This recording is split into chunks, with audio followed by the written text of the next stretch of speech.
ये है practice paper 1 का सेक्शन बी का क्वेश्चन नंबर 21, जिसमें हमने 0.47 बार को P/Q की फॉर्म में लिखना है, यानी इसे परिमित संख्या के रूप में दिखाना है। सबसे पहले हम इसे लिखेंगे x = 0.474747। इस बार का मतलब ये होता है कि ये नंबर बार बार रिपीटेड है, दोनों बार 474747। ठीक है। अब हमें देखिए, क्योंकि ये 2 नंबर के ऊपर आ रहा है, ये हो गया हमारी इक्वेशन 1। क्योंकि ये 2 नंबर के ऊपर रिपीटेड है तो उसको हम कितने से मल्टीप्लाई करेंगे, 100 से। यानी हम इसे 100 से मल्टीप्लाई करेंगे तो ये हो जाएगा हमारा 100x 100x = 47.474747, ये हो जाएगा। इसको हम लिख देंगे 100x = 47.47 बार, ये हो जाएगा हमारा। ये हो जाएगी हमारी इक्वेशन नंबर 2। इक्वेशन नंबर 3 को हम लिख सकते हैं x1 को हम लिख सकते हैं x = 0.47 बार, ये हो जाएगी हमारी इक्वेशन नंबर 3। अब हम क्या करेंगे, इन दोनों को कर देंगे आपस में माइनस। हम करेंगे इक्वेशन 2 माइनस इक्वेशन 3, यानी कि हम करेंगे इक्वेशन 2 माइनस में इक्वेशन 3, यानी 3 में से 2 में से 1 को 3 को घटाने पर 2 इक्वेशन 2 माइनस 3 करेंगे तो ये हो जाएगा हमारा 100x = 47.47 बार, ये हो जाएगा हमारा x = 0.47। 47 के ऊपर बार आ जाएगा, इसको माइनस करेंगे, ये माइनस ये कैंसिल हो जाएगा तो ये बचेगा आपका 99x = 47। तो x की वैल्यू आ जाएगी 47/99, तो ये हमारा आंसर हो जाएगा। हमें और में क्वेश्चन दिया गया है 27 27 की घात 2/3 गुणा में 27 की घात 1/3 गुणा में 27 की घात घटा 4/3 है। इसका मान निकालना है, हमने इसको इवेल्यूएट करना है। आप ये देखिए, जब भी हमारा बेस एक जैसा होता है, आधार एक जैसा होता है, तो घात जमा हो जाती है। ये हमने 7th और 8th में भी पढ़ा। जैसे मान लीजिए a की घात m है और a की घात n है, a की पावर m है, a की पावर n है। क्योंकि हमारा यहाँ पर आधार सेम है यानी बेस सेम है, तो ये यहाँ पर हमारी पावर्स ऐड हो जाएंगी, m + n हो जाएगा। सेम हम इसमें करेंगे तो 27 की पावर हो जाएगी 2/3, जमा में यहाँ हो जाएगा 1/3 और यहाँ हो जाएगा घटा का 4/3। 27 की पावर हो जाएगा हमारा 3 हो जाएगा इसका LCM, तो यहाँ पर हो जाएगा 2 + 1 - 4, तो ये हो जाएगी हमारी 27 की घात 3 घटा 4/3। फिर हमारा नीचे आ जाएगा 27 की घात घटा 1/3। अब आप देखिए 3 को हम कितनी बार तोड़े, 3 × 3 गुणा में 3, और ये हो जाएगा घटा का 1/3, यानी 3 को हमने लिखा 3 बार, ये हो जाएगा 3 की घात 3, बाहर आ जाएगा घटा का 1/3, तो 3 की घात 3 गुणा में घटा का 1/3, 3 से 3 कट जाएगा तो 3 की घात आ जाएगी हमारी घटा 1, तो यानी ये हमारा आंसर हो जाएगा 1/3। देखिए अब ये है इसका क्वेश्चन नंबर 22। इसमें वो कह रहा है find the area of the triangle 2 sides. मतलब एरिया ऑफ ट्रायंगल निकालना है जिसकी 2 साइड से रखी है 8 सेंटीमीटर और 11 सेंटीमीटर, और पैरीमीटर दे रखा है 32 सेंटीमीटर, यानी कि परिमाप इतना दे रखा है। ये इसका हिंदी में हो गया। अब आप देखिए इसका परिमाप कितना है। परिमाप यानी कि पैरीमीटर है इसका 32 सेंटीमीटर, और बाकी जो दो भुजाएँ हैं वो हमारी कितनी है 8 सेंटीमीटर और 11 सेंटीमीटर, यानी कि जो इसकी तीसरी भुजा है, यानी जो थर्ड साइड है इसकी, जो थर्ड साइड है, मान लीजिए हमने ए माना है, वो कैसे निकलेगी, इन दोनों को प्लस करके इसमें से माइनस करेंगे या सीधा माइनस कर देंगे। 32 माइनस में 8 माइनस में 11, तो ये आपका आ जाएगा 32 माइनस में आपका हो जाएगा ये 19, और ये आपका आ गया 13 सेंटीमीटर। ठीक है, थर्ड भुजा आ गई। अब हमें निकालना है त्रिभुज का क्षेत्रफल। अब हमें निकालना है एरिया ऑफ ट्रायंगल। तो वो हम कैसे निकालेंगे, वो हमें पता है हीरोन्स फार्मूला, वो होता है हमारा S × S - A, S - B और S - C। तो आप हमें इसमें किसकी वैल्यू पता होनी चाहिए, S की वैल्यू पता होनी चाहिए, वो 16 हो जाएगी। क्योंकि जो हमारा पैरीमीटर है वो 32 सेंटीमीटर है, और जो हमारा S होता है वो उसका आधा हो जाता है, यानी 32/2, यानी कि 16 सेंटीमीटर, ये हमारा 16 आ जाएगा। अब हम इसे फार्मूले में रख देंगे एरिया ऑफ ट्रायंगल, यानी कि त्रिभुज का क्षेत्रफल हमारा हो जाएगा S कितना है 16 माइनस में हमारी जो पहली भुजा थी वो कितनी थी हमारी, एक है 8 और एक है हमारी 16 - 11, और तीसरी आई थी हमारी 16 - 13। हम इसे सॉल्व करेंगे, ये आ जाएगा हमारा 16 गुणा 8 गुणा में हो जाएगा 5 और ये गुणा में हो जाएगा 3। अब इसे गुणा करने की बजाय इसके टुकड़े मतलब फैक्टर्स बना लो। ये हो जाएगा 4 × 4 × 4 × 2 इंटू में 5 इंटू में 3। देखिए अब ये जोड़े बन जाएंगे, इनको हम बाहर ले लेंगे, इसमें से 4 बाहर आ जाएगा, अंदर हमारा बचेगा 2 × 2 × 2 इंटू में 5 इंटू में 3। ये पेयर बन गया, करने में आसानी रहती है। अब हमारा 2 बाहर आ जाएगा तो ये हो जाएगा 8 रूट में हमारा जाएगा 2 इंटू में 5 इंटू में 3। तो हमारा आंसर आ रहा है 8√30 सेंटीमीटर स्क्वायर। देखिए क्वेश्चन नंबर 23 में कह रहा है find the points whose graph of equation 2x + 3y = 6 cuts x axis and y axis.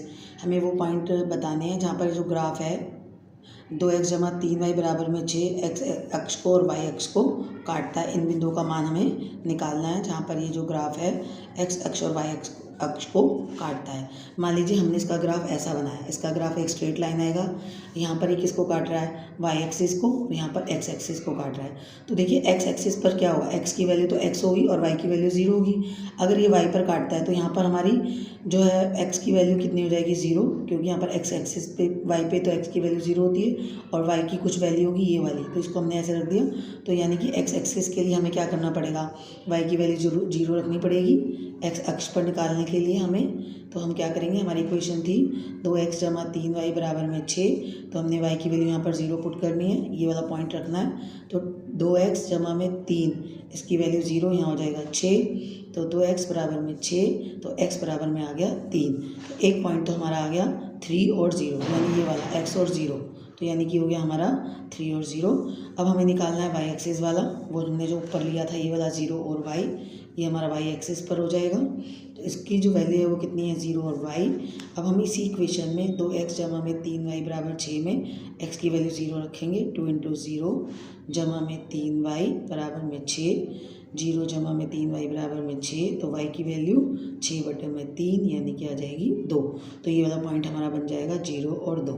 तो हमारा आंसर आ रहा है 1 2 3 और 0, एक पॉइंट ये आ रहा है x एक्सिस पर और y पर आएगा 0 और 2, तो ये हमारा आंसर आ जाएगा। क्वेश्चन नंबर 24 इसमें कह रहा है वह कोण ज्ञात कीजिए जो इसके पूरक से 4 गुना अधिक हो। Find the angle which is 4 times more than its complement. यानी कि हमें एंगल निकालना है, वो कोण निकालना है जो अपने पूरक से 4 गुना हो, यानी कि अपने कॉम्प्लीमेंट से। हमें पता है कॉम्प्लीमेंट एंगल या फिर पूरक कोण होते हैं जब दोनों का योग 90 डिग्री होता है। मान लीजिए मैंने माना हमने कोण मान लिया हमने एंगल मान लिया कितना, x डिग्री, तो इसका पूरा कोण यानी कि इसका कॉम्प्लीमेंट्री क्या हो जाएगा, 90 डिग्री माइनस में x डिग्री। अब देखिए कह रहा है ये अपने पूरक से 4 गुना अधिक है, तो यानी कि ये हो जाएगा हमारा x डिग्री, मतलब जो ये कोण है अपने पूरक से, ये इसका पूरक है, इससे 4 गुना है, तो 4 इंटू में 90 माइनस में x डिग्री हो जाएगा। अब हम इसे सॉल्व करेंगे, ये हमारा हो जाएगा x = ये हो जाएगा हमारा 360 माइनस में 4x, ये इधर आ जाएगा 5x हो जाएगा, और ये हो जाएगा हमारा 360 डिग्री। तो x की वैल्यू आ जाएगी हमारी 360/5, इसको हम कैंसिल कर देंगे, तो ये हो जाएगा हमारा 72 डिग्री। तो यानी कि एक एंगल तो हमारा आ गया 72 डिग्री, जो किसके बराबर है, ये x के बराबर, ठीक है। और दूसरा जो हमारा एंगल कितना हो जाएगा, 90 माइनस में x डिग्री, यानी 90 माइनस में 72 डिग्री, तो वो कितना हो जाएगा हमारा 18 डिग्री। अब देखिए ये अपने पूरक का ये जो है अपने उसका 4 गुना ज़्यादा, देखिए 18 डिग्री है, तो ये कितना हो जाएगा 72 डिग्री, ठीक है। यानी कि ये कोण अपने पूरक से 4 गुना ज़्यादा है। ये क्वेश्चन है, यदि दो संपूरक कोणों के बीच का अंतर 40 डिग्री है तो छोटा कोण ज्ञात कीजिए। The difference between 2 supplementary angle is 40 degree. दो सप्लीमेंट्री एंगल के बीच में डिफरेंस 40 डिग्री है, 40 डिग्री, तो स्मॉलर एंगल ज्ञात कीजिए। हमें पता है संपूरक कोण वो होते हैं जब दो कोणों का योग 180 डिग्री हो। संपूरक कोण यानी कि सप्लीमेंट्री एंगल, यानी कि मान लीजिए अगर एक कोण माना एक कोण यानी कि एक एंगल जो है मेरा x डिग्री है, तो दूसरा कोण यानी कि दूसरा एंगल मेरा हो जाएगा 180 माइनस x डिग्री। अब इन दोनों के बीच में जो डिफरेंस है यानी कि जो अंतर है वो 40 डिग्री है, तो ये हो जाएगा मेरा x डिग्री माइनस में 180 डिग्री माइनस में x डिग्री बराबर में हो गया 40 डिग्री। इसको हम सॉल्व करेंगे, माइनस ये हो जाएगा 180 डिग्री प्लस x डिग्री बराबर में 40 डिग्री, ये हो जाएगा 2x डिग्री, ये यहाँ प्लस का हो जाएगा 40 डिग्री प्लस ये हो गया 180 डिग्री, ये हो जाएगा 2x बराबर में ये हो गया आपका 220 डिग्री। x की वैल्यू आ जाएगी यहाँ पर हमारी 220/2, ये हो जाएगा आपका 110 डिग्री। ठीक है, और दूसरा एंगल हमारा क्या हो जाएगा, जो हमारा दूसरा एंगल है, दूसरा कोण हो जाएगा हमारा 180 डिग्री माइनस में 110 डिग्री यानी कि 70 डिग्री। तो हमारे दोनों एंगल आ गया है। हमारे जो स्मॉलर एंगल है वो हमारा कितना आएगा, 70 डिग्री, ये हमारा आंसर हो जाएगा। देखिए इस क्वेश्चन में हमने करना है 3 और 10, x की वैल्यू 3 है, y की वैल्यू हमारी है 10, इसे गुजरने वाली किन्हीं दो रेखाओं का समीकरण लिखना है, यानी इक्वेशन ऑफ टू लाइंस, जो कि हमारे 3 और 10 से जाए। यानी कि जब मैं इन दोनों की वैल्यू पुट करूं तो मेरी जो इक्वेशन है उसकी वैल्यू पूरी 0 हो जानी चाहिए। जैसे मान लीजिए मैंने लिख दिया 3 और 10 13 होता है, यानी x जमा y, जब इन दोनों को प्लस करूँगी 13 आएगा और माइनस में 13 कर दूँ तो ये 0 हो जाएगा, यानी कि एक इक्वेशन ही हो जाएगी। देखो x की वैल्यू मैंने रखी यहाँ पर 3, y की वैल्यू मैंने रखी है यहाँ पर 10, और ये हो गया मेरा -13, और ये हो जाएगा 13 - 13 = 0। तो एक इक्वेशन ये हो जाएगी। दूसरी हो जाएगी, मान लीजिए मैंने रख दिया यहाँ पर y, यानी कि जैसे मैंने रखा 10 - 3 7 हो जाएगा, -7 बराबर में 0। तो यानी किसकी वैल्यू है, ये हमारी y की वैल्यू है, ये -x है, -7। तो यानी कि एक इक्वेशन मेरी ये वाली हो जाएगी। ये दो इक्वेशन है। देखिए यहाँ पर 10 - 3 7 हो जाएगा, 7 - 7 0 हो जाएगा। तो यानी दूसरी इक्वेशन ये हो जाएगी।